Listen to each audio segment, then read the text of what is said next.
Well, all right, fellas, man, that's a little bit about player engagement and what we do as a whole as a department. You know, what's cool about what we do is kind of globally making sure that you all have everything you need from a resource standpoint. And as a former player, I can tell you, I've sat in that seat. I think my job is not about, preaching to people about what I do. I think it's about getting the feedback that the guys are getting what they need. And you got to know that this role is not about me. It's about the players, about the organization. I am here to serve. And to think that I mean more than serving, at that point when I think that I need to leave this role. So I think just coming on with that mentality every day, just knowing that you got to be willing to do whatever's put on your plate and serve whatever's asked of you on a daily basis is the main aspect of this role.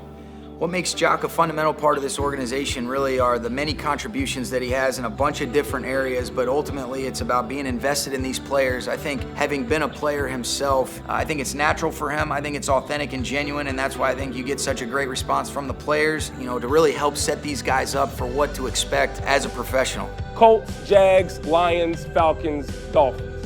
So you ask, how do you play for 5 teams in 7 years, man? My playing career was very fun. I think that I got to experience a lot of different teams, and I think that's helped me with my job.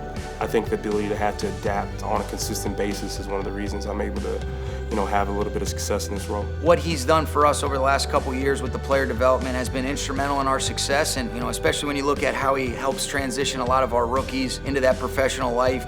Jock's personality is very down to earth, genuine, what you envision in a guy in that type of role. We spend a lot of time outside of the facility and outside of work, just, connecting on a more personal level. Him giving me some of the advice and knowledge that, college athletes aren't aware of.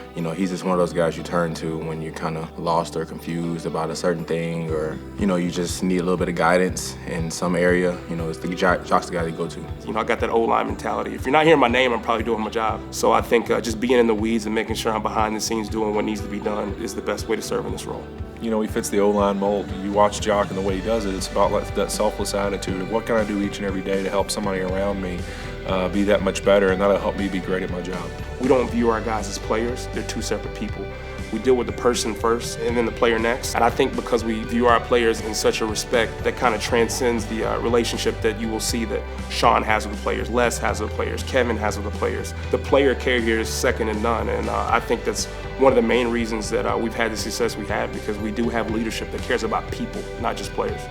Jacques McClendon, Director of Player Engagement, Los Angeles Rams.